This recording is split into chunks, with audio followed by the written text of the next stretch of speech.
ये कहानी है राजकुमारी की, जिसका नाम जैस्मिन था, जो अपने माता पिता के साथ बहुत ही खुशी से रहती थी। एक दिन उसकी माता की तबीयत बहुत ज़्यादा बिगड़ जाती है और उसकी मौत हो जाती है। जैस्मिन की माँ के चले जाने के बाद जैस्मिन बहुत उदास रहने लगती है। उसके पिता उसकी ये हालत नहीं देख पाते और एक सुंदर लड़की से शादी कर लेते हैं। राजा ने शादी इसलिए की थी ताकि जैस्मिन की नई माँ उसकी अच्छे से देखभाल करे, लेकिन ऐसा नहीं होता। सब लोग इस बात से अनजान थे कि वो एक चुड़ैल है। उस डरावनी चुड़ैल के पास एक आईना भी था जो कि जादुई था और वो अक्सर उससे बातें किया करती थी। चुड़ैल का आईना जैस्मिन को बहुत अच्छा लगता था और वो उस आईने के पास बार बार जाती थी। एक दिन जैस्मिन को चुड़ैल ने कहा, अरे तुम सुनती क्यों नहीं? मेरे इस आईने के पास बार बार क्यों आती हो? मैं तुम्हें बार बार बताती हूँ कि चली जाओ जहाँ से। आज तो मैं तुम्हें छोड़ देती हूँ, लेकिन आगे से जहाँ आई तो मैं तुम्हें बहुत मारूंगी। जैस्मिन वहाँ से चली जाती है, लेकिन चुड़ैल ने उसके पिता को भी अपने वश में किया हुआ था। एक दिन वो आईने से पूछती है, हे मेरे जादुई आईने, मुझसे ज़्यादा सुंदर कौन है बता? पहले तो तुम सुंदर थी, लेकिन अब तुम्हारी बेटी जैस्मिन सुंदर है, वो भी तुमसे ज़्यादा। तुम क्या बोल रहे हो जे? क्या वो जैस्मिन? सही सुना आपने। तो अब जे जिंदा नहीं बचेगी, मार डालूंगी इसे। कोई भी मुझसे ज़्यादा सुंदर नहीं हो सकता। वो उसी समय सैनिकों के पास पहुंची और उन्हें बोली, जाओ इस जैस्मिन को जंगलों के बीच छोड़ आओ और इसे जान से मार डालना। लेकिन वो आपकी बेटी है, आप ऐसा कैसे कर सकती हैं? जितना कहा है उतना करो। अगर मेरा कहा नहीं माना तो मैं तुम दोनों को मार डालूंगी।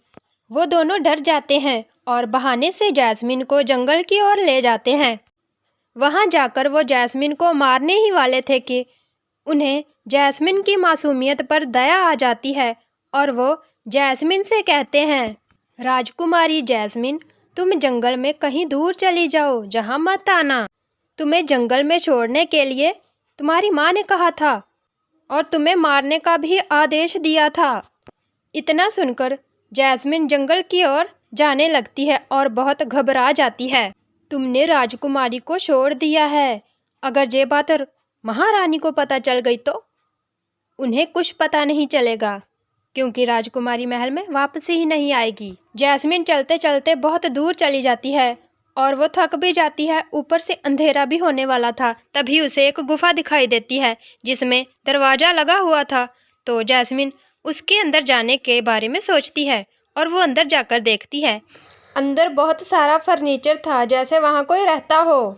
जैस्मिन बहुत ज़्यादा थक जाती है, जिसके कारण वो बिस्तर देखते ही सो जाती है। कुछ देर बाद वहाँ पर एक बहुत बड़ा जानवर आता है। अंदर जाकर उसने जैस्मिन को देखा और वो उसे देखकर चौंक गया और मन में सोचने लगी, ये इंसानी बच्ची जहाँ पर कैसे? इसे कौन छोड़कर गया है? ये कैसे आई यहाँ? तभी जैस्मिन की आँख खुल जाती है और वो उसे देखकर डर जाती है। तुम कौन हो और जहाँ पर क्यों आई हो? ये मेरा ही घर है, मैं अपने घर आई हूँ।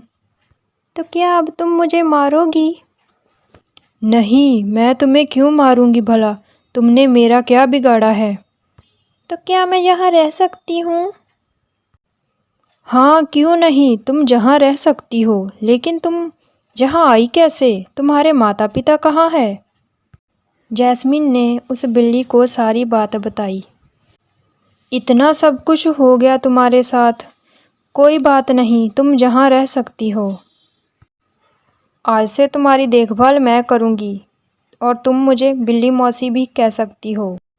उस तरफ चुड़ैल अपने आप को फिर से आईने में देखती है और आईने से पूछती है, बता मेरे जादुई आईने, क्या मुझसे सुंदर कोई है? हाँ, तुमसे सुंदर तुम्हारी बेटी जैस्मिन है। वो कैसे हो सकती है? उसे तो मैंने मरवा दिया। जे तुम्हें लग रहा होगा कि तुमने उसे मरवा दिया, लेकिन इसे देखो। ये देखकर चुड़ैल को बहुत गुस्सा आता है।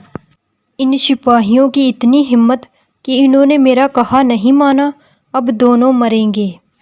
चुड़ैल उन दोनों सिपाहियों को भी मार देती है। इस जैस्मिन को तो मैं अपने हाथों से मारूंगी। जैस्मिन, मैं बाहर जा रही हूँ, कुछ खाने के लिए लेकर आऊंगी। कोई भी आए तुम दरवाज़ा मत खोलना। मैं यहीं पास में ही हूँ, अगर ज़रूरत पड़ी तो तुम मुझे पुकार लेना, मैं आ जाऊंगी।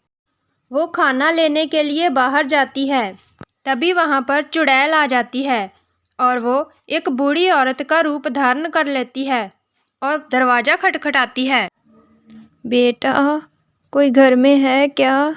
बेटा, मुझे बहुत प्यास लगी है बेटा। कौन है जहाँ? कौन है? अरे बेटा, कोई घर में है क्या?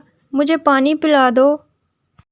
जैस्मिन मन में सोचती है कि बिल्ली मौसी ने तो बोला है कि अगर कोई घर में आए तो दरवाज़ा मत खोलना, तो अब मैं क्या करूं? ये तो बूढ़ी औरत है, ये मुझे क्या नुकसान पहुंचाएगी। जैस्मिन पानी लेकर बाहर आती है और उस बूढ़ी औरत को पानी देने के लिए पानी का गिलास आगे करती है।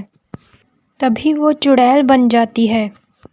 आज नहीं बचोगी तुम, आज मैं तुम्हें मार कर ही जाऊंगी।